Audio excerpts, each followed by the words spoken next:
Hello friends, आपने अभी तक हमारे चैनल को सब्सक्राइब किया होगा तो मोस्ट प्रोबेबली आपको ये वीडियो के बारे में और हम नॉलेज ऐड ऑन करने वाले हैं।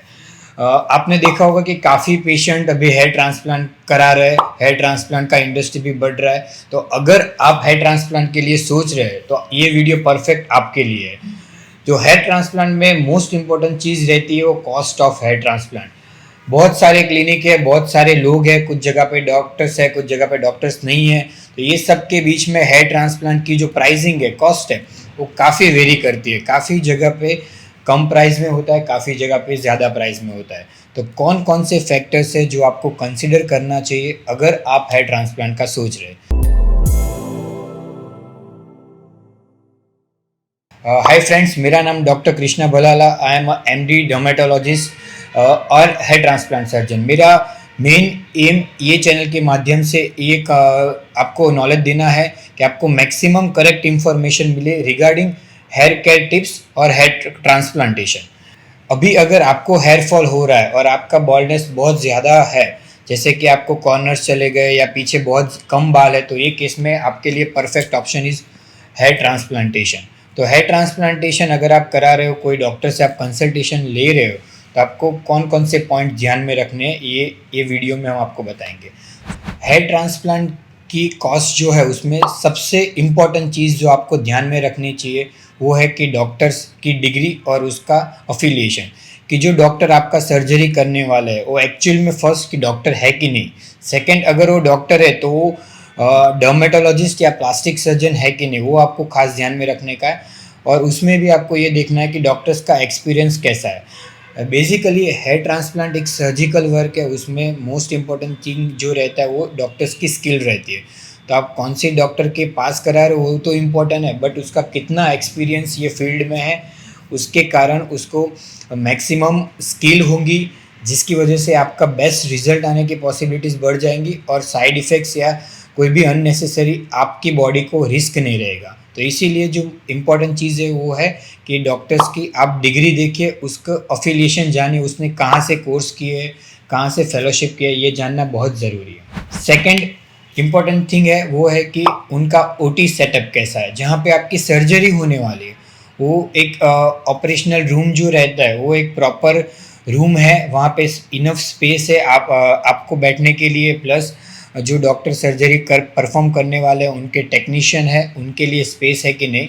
सेकंड, कि वो लोग उनको फ्यूमिगेट किस तरह से कर रहे हैं। अगर छोटे छोटे बैक्टीरियाज वो रूम में रहेंगे तो उसकी वजह से आपको साइड इफ़ेक्ट्स या रिस्क होने की पॉसिबिलिटीज़ बढ़ जाती है। तो प्रॉपर फ्यूमिगेशन करते हैं कि नहीं है वो जानना भी बहुत ज़रूरी है। और ओटी जो है वहाँ पे प्रॉपर लाइटिंग है, बिकॉज ये एक माइक्रो सर्जरी है, फाइन सर्जरी है, तो उसमें प्रॉपर लाइट भी होना ज़रूरी है। जो हम डॉक्टर्स या टेक्नीशियन जो परफॉर्म करने वाले हैं स्टेप, उसमें अगर प्रॉपर लाइटिंग होगी तो वहाँ पे वो ग्राफ्ट इजीली निकाल पाएंगे। ग्राफ्ट को जो ड्रिल करना है वो भी प्रॉपरली होगा, तो उसकी वजह से आपके ग्राफ्ट ट्रांजेक्शन यानी कि ग्राफ्ट को कटने की पॉसिबिलिटीज़ बहुत कम हो जाएंगी और आपको बेस्ट रिजल्ट मिलेगा। थर्ड इम्पॉर्टेंट थिंग जो रहती है वो है उनके इंस्ट्रूमेंट। जो इंस्ट्रूमेंट यूज़ करते हैं उसमें हर स्टेप में कुछ इंस्ट्रूमेंट रहते हैं जो आपको खास ध्यान में रखने के, जैसे कि फॉर्सेप वो लोग यूज़ करते हैं वो प्रॉपरली है, हाई क्वालिटी का प्लेटिनियम या टाइटेनियम कोटेड फॉर्सेप रहता है कि नहीं है, वो एक देखने का है। सेकेंड, जो आपके ग्राफ्ट को ड्रिल करते हैं उसके लिए पंचिस रहती है, तो पंचिस भी खास करके देखना चाहिए कि डॉक्टर्स आपके केसेस में वो नया पंच यूज़ कर रहे हैं कि नहीं है। हमारे केस में हम यहाँ पे जो टर्किश पंच होते हैं वो यूज़ करते हैं, जिसमें पेशेंट को मैक्सिमम बेनिफिट रहता है, उसका जो शार्पनेस रहता है वो बहुत ही अच्छा है, जिसके कारण ग्राफ को ट्रांजेक्ट होने की पॉसिबिलिटीज़ कम हो जाती है। उसी के साथ जब हम पंच लेते तो हर पेशेंट में हम नया पंच यूज़ करते हैं, जिसके कारण जब पुराने पेशेंट का कोई भी इन्फेक्शन है तो आपको ना लगे और आपके रिस्क होने की पॉसिबिलिटीज़ कम हो जाए। और जो हम स्लिट बनाते हैं उसमें एक रहता है नॉर्मल स्लिट रहता है जो आयरन ब्लेड से हम करते हैं, और सेकंड रहता है सफ़ायर ब्लेड। तो क्या ये जो स्लिट बनाने के लिए दोनों इंस्ट्रूमेंट यूज़ करते हैं वो भी डॉक्टर नया यूज़ कर रहा है या पुराना जो है उसको ही ऑटोक्लेव या साफ़ करके या स्पिरिट से साफ़ करके सेम यूज़ कर रहा है।